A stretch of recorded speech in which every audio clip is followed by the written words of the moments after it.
Noite, pessoal. Sejam bem-vindos. Mais uma rodada de questões discursivas, rodada 40 de 2021, já nos encaminhando para as últimas 10 rodadas aí de 2022. Boa noite aqui no chat. Hoje eu selecionei uma questão de direito administrativo, também com contornos constitucionais, envolvendo improbidade administrativa, servidor público, princípio da legalidade. Vamos exercitar compartilhando aqui o nosso slide para começarmos vendo o enunciado da questão que selecionamos aqui para essa semana. Vamos lá. Então, rodada 40, pessoal. O enunciado era um caso concreto que dizia o seguinte: certa associação representativa de servidores públicos do Estado X impetrou o mandado de segurança coletivo, e o caso é real, aconteceu, foi julgado pelo STJ, em grau de recurso, né? Impugnando determinação contida no decreto estadual ZZZ, número ZZZ, por meio do qual o governador do estado impõe aos servidores vinculados a essa unidade federativa a apresentação anual da declaração do imposto de renda e proventos de qualquer natureza, a DIRPF, ao serviço de pessoal competente. Alega-se em síntese que não há lei estadual que preveja expressamente essa obrigação por parte dos servidores daquele ente político, que violaria o princípio da legalidade, que rege a atuação da administração pública. Em suas informações, o governador aduziu, em suma, que não há necessidade de lei estadual prevendo a obrigação e indaga se é legítimo o decreto estadual. Responda. Então, o que nós tínhamos aqui no caso, pessoal? Em primeiro lugar, a gente trazia, né, na questão um assunto que foi um julgado que foi recentemente apreciado pela primeira turma do STJ à unanimidade e que evoca também decisões do Supremo Tribunal Federal, uma decisão recente também do ministro Fux, do ministro Fachin, numa ADPF. O que está no centro aqui dessa questão da apresentação de declaração do imposto de renda pessoa física imposta por decreto estadual aos servidores daquela unidade federativa? Está em jogo o artigo 13 da Lei de Improbidade Administrativa, que contempla essa obrigação. Qual é o grande ponto? A Lei 8429, como nós sabemos, é uma lei federal. Poderia o governador, por meio de um decreto, instituir essa obrigação no plano estadual? A questão é bem interessante, porque a gente sabe que em matéria administrativa, relação de um Estado com seus servidores, cada ente tem competência própria. Não há, lá no artigo 24 da Constituição, nenhum inciso que diga que, em matéria de servidores públicos, a União teria competência para editar normas gerais. Pelo contrário, é uma típica decorrência da autonomia político-administrativa de cada ente da federação disciplinar com regras próprias as suas relações com os seus servidores e, no geral, matéria administrativa, salvo aquelas, claro, que há regra específica na Constituição a prever ou competência privativa da União ou então competência concorrente com os estados do Distrito Federal.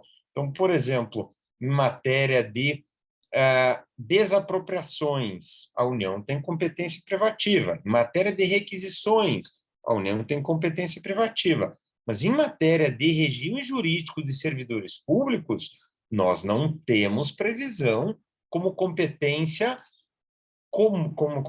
concorrente legislativa entre os entes políticos lá no artigo 24, e, logicamente, muito menos no artigo 22, com a privativa da União. Então, cada ente tem uma competência privativa para disciplinar o regime jurídico dos seus próprios servidores, portanto, vinculados a esse ente, claro, observadas as balizas constitucionais.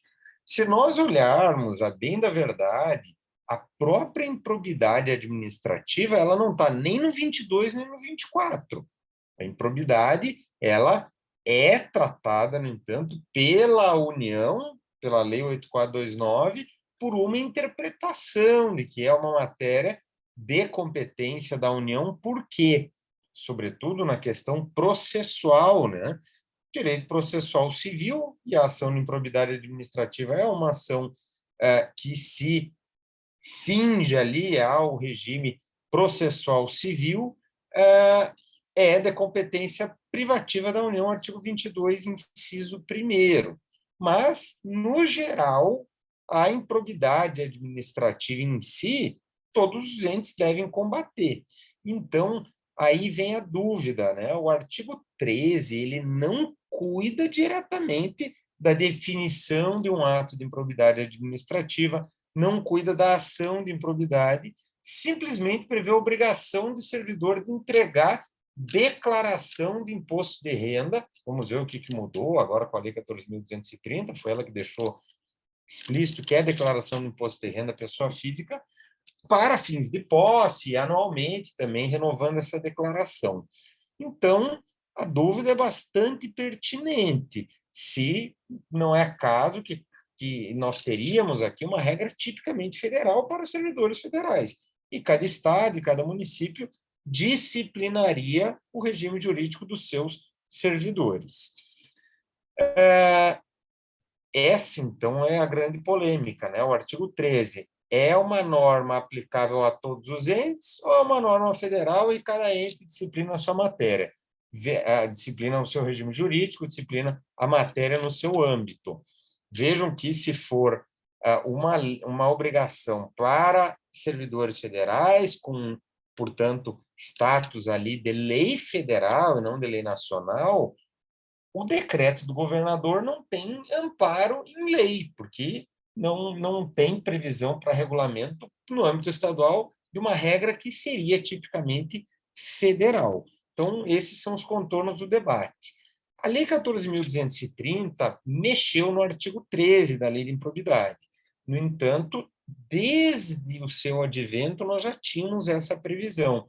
Só que o que se alterou com a Lei 14.230? Fora ela revogar os parágrafos 2º e 4º, ao fim e ao cabo, o que ela queria? Lá nós tínhamos, no artigo 13, na redação original, uma previsão da declaração de bens e valores. E não dizia qual declaração. Então, tinha lá a declaração, um formulário que o servidor, para tomar posse, ele preenchia formulário com patrimônio, indicando bens e valores.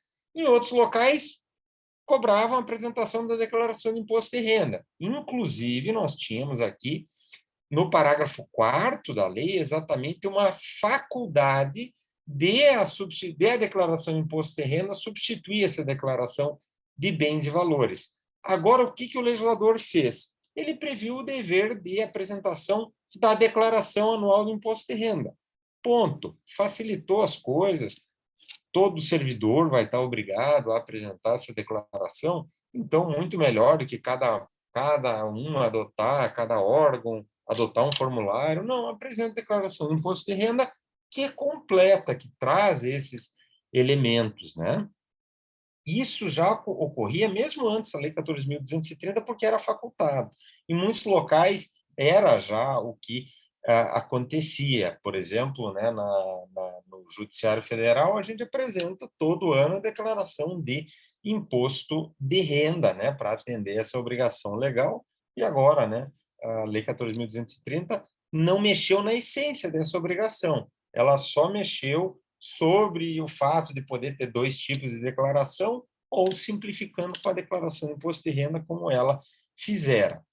Então, vejam aqui, pessoal, o ponto central era a extensão desse comando legal. E, nesse sentido, nós temos no Supremo Tribunal Federal, decisão recente em ADPF do ministro Edson Fachin, em que ele não conheceu dessa DPF exatamente contra um decreto, tá? De governador que instituía esse tipo de obrigação.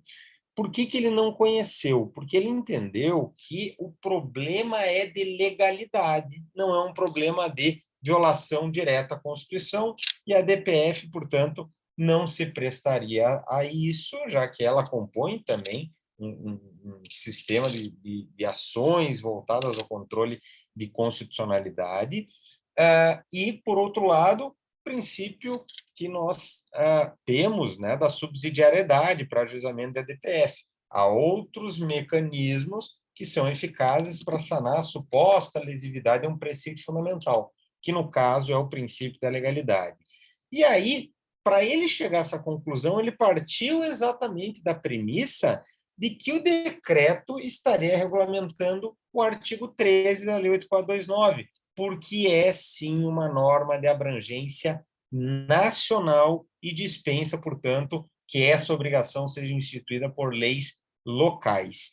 Ele invocou a moralidade administrativa, o princípio republicano, como vetores que informam esse dever de apresentação da declaração de imposto de renda, de bens e valores, lá do artigo 13 da Lei 8429, e falou que essa abrangência nacional deriva de um sistema constitucional de tutela da probidade na administração pública, que tem gênese, fundamento e estatura constitucional, deriva diretamente da Constituição. A Lei 8.730 de 93 também traz a mesma obrigação.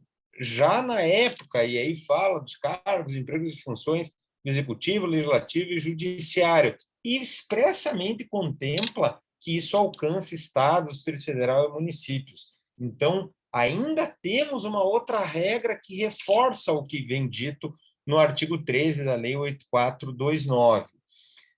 E é interessante a gente fazer aqui também uma relação com o artigo 9º, inciso 12 da Lei de Improbidade, para a gente recordar desse tipo legal de ato ímprobo. É ato ímprobo que implica enriquecimento sem causa, o servidor público ele ter uma evolução patrimonial incompatível com os seus rendimentos. Então, se ele adquiriu bens que são incompatíveis com o rendimento que ele tem, isso é ato de improbidade administrativa. A Lei 8429 foi alterada nesse inciso, artigo 9º, inciso 12, pela Lei 14.230, mas ela, inclusive, foi bem-vinda, né, a alteração, algo que já era lógico, né, de interpretação da redação original, mas ela deixou claro que o servidor ele pode comprovar a origem ilícita desse patrimônio. Então, imaginemos que tem um servidor ali que é policial civil, e ele aparece lá com uma Ferrari, aparece lá com moto de altíssimo valor, com casa de altíssimo valor.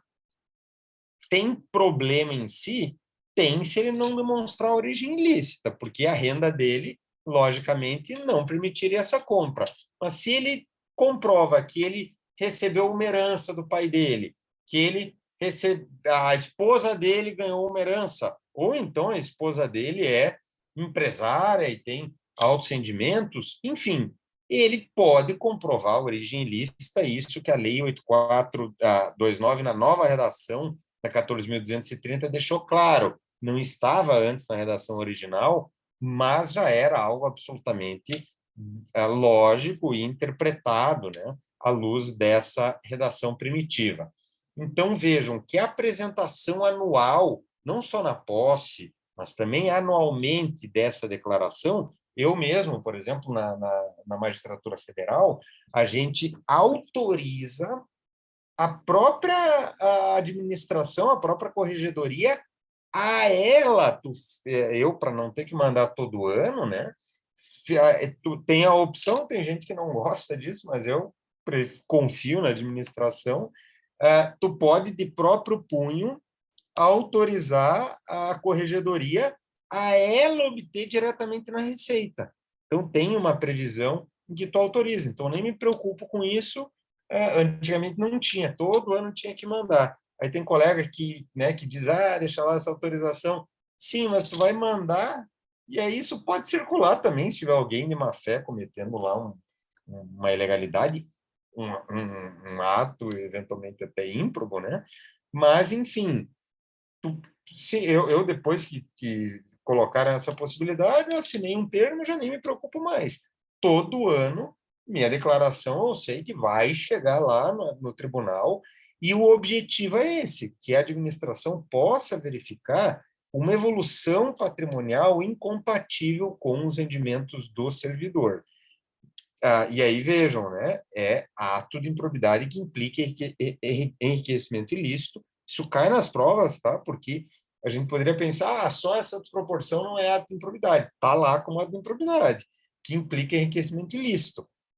Se o cara não conseguir comprovar, houve um enriquecimento ilícito. Então, alguns, por isso que cai em provas, né? Porque é uma disposição bem interessante, né? Isso acontece na prática, e que o cara poderia pensar, não, tem uma presunção de ato de improbidade, não se admite.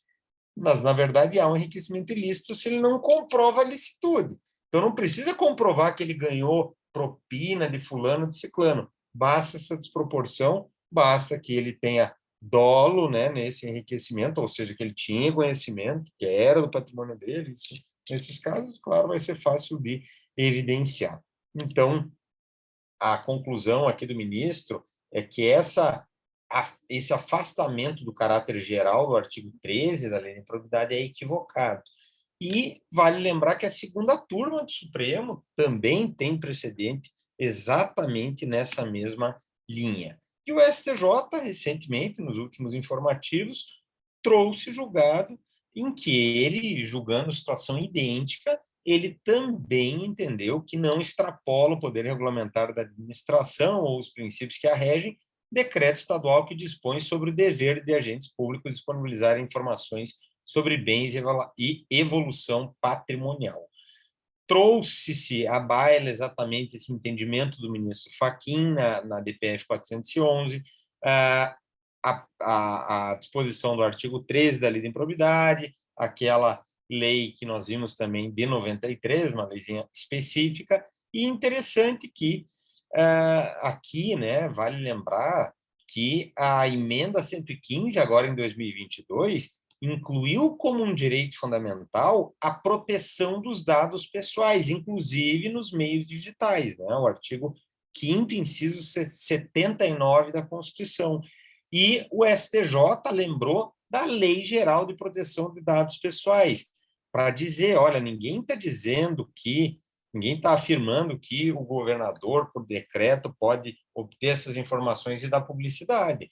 Claro que ele vai ter que tratar isso como informação sigilosa, porque é coberta, né, a informação por sigilo fiscal. Então, ele tem que proteger esses dados pessoais e manter, claro, um tratamento adequado desse caráter sigiloso.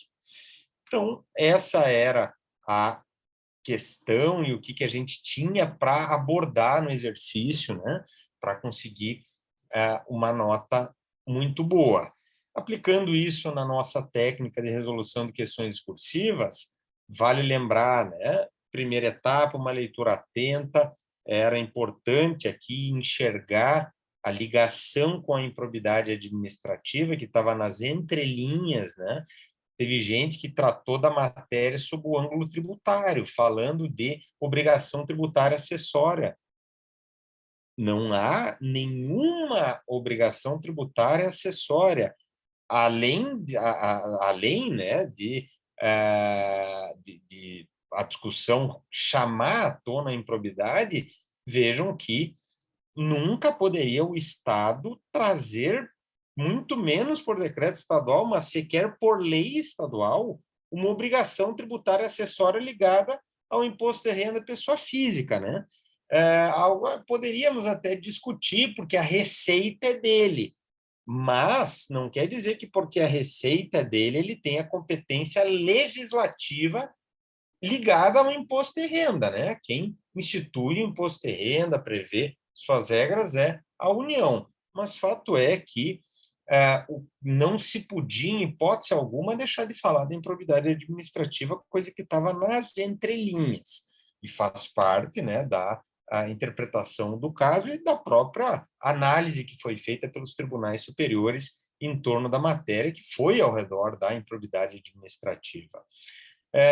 No mais, aqui, pessoal, num brainstorm, a gente soltaria no papel tudo isso, né? Artigo 13 da Lei de Improbidade, Sistema de Tutela da Probidade na Administração, artigo 37, parágrafo 4º, que é sempre importante também de mencionar, que é uma regra matriz na questão de improbidade administrativa, a lei, né, 8.730, né, de 93, se lembrássemos, é mais específica, mas, em suma, seria mais uma informação. Jurisprudência do STJ, jurisprudência do Supremo, tudo isso a gente coloca para tratar princípio da legalidade, tinha que tratar ele, que está no centro também do debate, né? Moralidade administrativa, para justificar a medida, o artigo 9º, inciso 12 da Lei de Improbidade, porque há uma ligação com essa tipificação de ato de improbidade administrativa, e depois, né, desse descarrego, né, de informações, né, que vem à tona depois que a gente lê o enunciado, a gente organizaria o esqueleto da nossa resposta com início, meio e fim, uma introdução, desenvolvimento e uma conclusão, para a gente já começar afirmando, né, que o decreto é legítimo, encontrando amparo no artigo 13 da Lei de Improbidade e nas normas constitucionais que disciplinam e que prevêem um sistema de tutela da probidade na administração, que muitos na doutrina colocam como um direito fundamental, né, dos cidadãos a probidade na administração pública. E aí traríamos, né, à tona a jurisprudência e esse raciocínio do alcance nacional do artigo 13 da Lei de Improbidade e a dispensa de lei local prevendo essa obrigação. A gente, né, há pouco teve agora as provas do TRF3, TRF4, teve questões com enunciado curtinho, tranquilas, teve questões com vários itens. Vejam, em qualquer tipo de questão, se a gente não fizer um esquema, um esqueleto da resposta, um projeto arquitetônico da resposta, vamos esquecer, pessoal. Claro que quanto mais longo o enunciado, né, nós tivemos a prova de sentença penal do TRF4, conta-se que foram 20 páginas, pessoal, muito detalhado ali, né? Ou seja, para uma prova de 4 horas, é até um certo exagero, mas não é novidade no TRF4. A gente avisou para o pessoal do curso, né, que tivemos, outros casos que, inclusive, resolvemos já aqui no Imagens, em vídeo, né, com enunciado para 15, 17 páginas. Então, nesses casos, claro que a leitura em si mesma e a familiaridade com o caso já toma ali quase uma hora. Então, a gente faz um esqueleto mais enxuto, menos, né, menos caprichado do que se a gente tem uma prova de sentença com 2 páginas, que é muito comum também, né? Inclusive, né, na magistratura, estadual, federal e assim por diante. Mas vejam, né, que tem que fazer um esquema que senão vai esquecer. Tem que fazer, claro que dosando bem o tempo, e quanto mais simples o enunciado, mais tempo eu vou ter, né? Quanto mais longo é o enunciado, menos tempo eu vou ter para isso, e o treino que vai me ditar, né, esse equacionamento do tempo. A gente traçou estratégias para a prova TRF4, em cima disso, do TRF3 também, né? Mas e sempre enfatizamos essa flexibilidade que a gente tem que ter, porque nós pegamos provas de sentença com 2 páginas e pegamos com 20. Então, claro que tu não pode traçar um tempo rigoroso a ser seguido à risca para qualquer tipo de prova. A gente tem que adequar ao tipo, né, de questão ao tipo denunciado. Deus me livre, mas quem me dera, né, Cleusa? Mas vejam, pessoal, é difícil para todo mundo. O fator tempo, assim, é algo que a gente sempre enfatiza nos cursos para a segunda etapa e também nas aulas aqui nossas de sentença, porque é muito fácil o aluno se perder, porque os casos não vão ser simplórios, né? Para a gente finalizar aqui, o Otávio aqui dizendo, será que dá tempo de fazer o projeto arquitetônico? Dá e tem que fazer, Otávio. Se tu não fizer, tu vai te perder no meio de tantas preliminares. O que que tu tem que cuidar? Tu não pode gastar 3 horas para tu começar a redigir tua sentença, né? Então, tu tem que traçar para essa prova, vamos lá, qual é o caso? Tenho preliminar, vou fazer o brainstorm, boto lá preliminares disso, vou lendo o caso, vou anotando, e aí eu vou ter que organizar isso, Otávio. Se eu não organizar e sair escrevendo a moda louca, vou praticamente zerar a prova, né? Então eu tenho que organizar no meio dessa bagunça, beleza. O que eu tenho de preliminar? Primeiro preliminar em competência, depois eu vou tratando de tudo assim, só cria um esqueleto mais simples para eu não esquecer na hora de redigir. Então, eu crio o projeto da minha sentença, ainda que eu não possa, né, ficar, né, fazer isso muito vagarosamente, né? Mas se eu não fizer um esquema, eu vou esquecer coisas básicas. E isso sempre acontece. Sai escrevendo a moda louca e aí lembra, nossa, tinha que reconhecer uma legitimidade passiva, tinha que declinar a competência. Claro, tu começou a escrever rápido, sem, né, chegar na conclusão. Vejam que esse exercício que a gente faz é para resolver o caso. Quando a gente monta o esquema da sentença, a gente resolveu o caso. E o mais importante é a gente resolver bem. Não adianta eu escrever 20 páginas resolvendo tudo errado, esquecendo um monte de coisa. Então, é melhor eu fazer uma sentença mais enxuta, objetiva, que é o que se quer dos juízes hoje em dia, acertando o caso, né?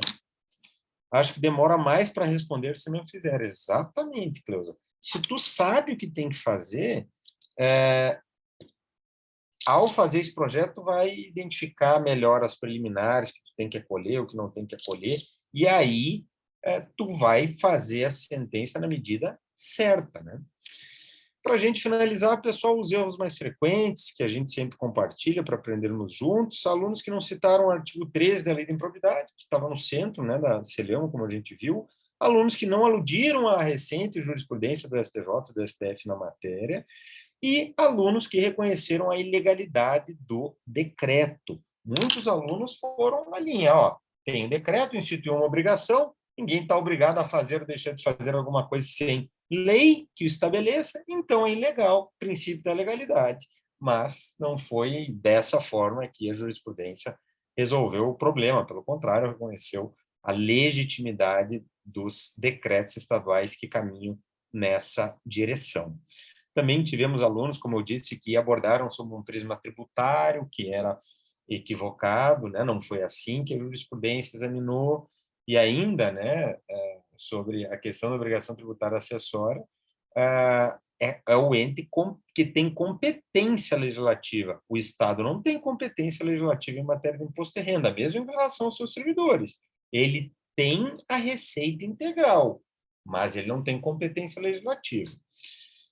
Na redação jurídica, é legítima as disposições e decreto estadual são legítimas as disposições, quanto às as alegações vinculadas ao mandato de segurança coletivo, quanto às alegações com crase, não assiste razão à associação representativa de servidores, não assiste razão aos servidores, não assiste razão ao autor, não assiste razão à associação com crase. A essa obrigação legal nunca vai crase antes de essa, esta, este muito menos, né? Esse muito menos, tá? Nunca vai antes de essa, esta, tá? Nesta e assim por diante. deve ser indeferido, pois não existe legalidade. Esse pois não tem vírgula aqui. É diferente daquele deve ser indeferido, vírgula, pois, vírgula, o requerimento da parte autora. Ok, entre vírgulas. Agora, deve ser indeferido porque não existe o pois no sentido causal, não pode ter essa vírgula. Muito comum colocar. É necessário a análise do artigo 13. É necessária a análise do artigo 13. A análise do artigo 13 é necessária. Então, a análise é o sujeito da oração. Ok, pessoal, vamos ver aqui no chat a Cleusa. Professor, para eu ter uma ideia na hora de treinar, em quanto tempo devo responder cada uma dessas questões da rodada do Emagens? Claro que o treino o mais rápido possível, né? Porque quanto mais a gente responder rapidamente, melhor. Mas eu diria, Cleusa, aqui que, considerando o número de linhas, né? Eu acho que 45 minutos tá mais do que bom, tá, Cleusa?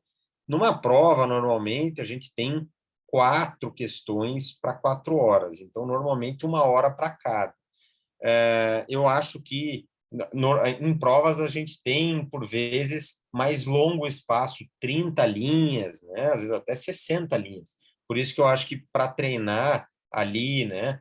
E só para falar, né? Eu sempre já falei isso várias vezes, esse limite de 15 linhas é para treinar concisão, né, pessoal? Mas a gente, né, também passa um pouquinho, a gente analisa, não tem problema, tá? Mas é exatamente para treinar com concisão para as provas, né?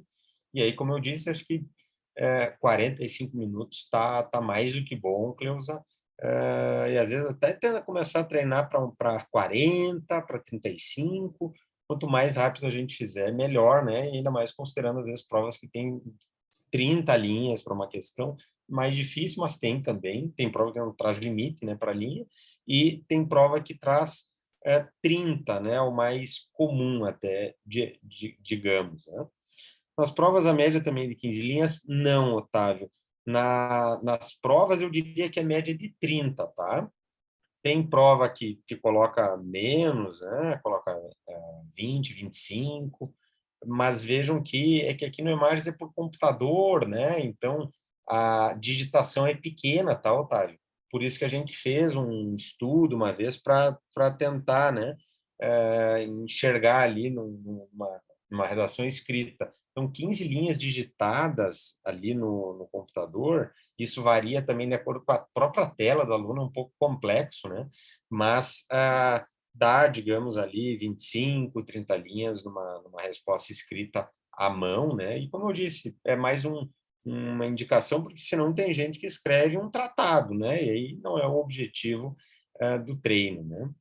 É para seguir a prova. Nas provas perde pontos se ultrapassar a quantidade de linhas, na verdade, se a prova traz um limite, Cleusa, tu não pode passar desse limite, tá? Então, se o limite são 30 linhas, o que passar é desconsiderado. Tu tem que escrever nas 30 linhas. Então, se tem limite, tu tem que observar. Claro que também tem algumas provas que dizem assim, sugere-se o desenvolvimento do tema em uma página. Aí pode passar um pouco, entendeu? Tem prova que faz isso. Então, a gente vê de tudo, né? Tem prova que estabelece limite rígido, coloca o limite, tem prova que sugere uma extensão, e tem prova que não diz nada e deixa o aluno escrever quanto ele quiser. Ok?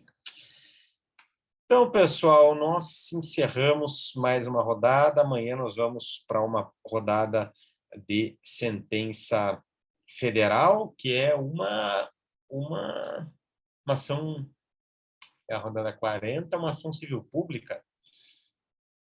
Uma ação civil pública é uma ação civil pública que a gente... Ação civil pública, ação popular, uma ação popular que a gente tem para corrigir amanhã, tá bom? Obrigado, então, pessoal, pela participação. Fiquem com Deus e até a próxima. Tchau, tchau.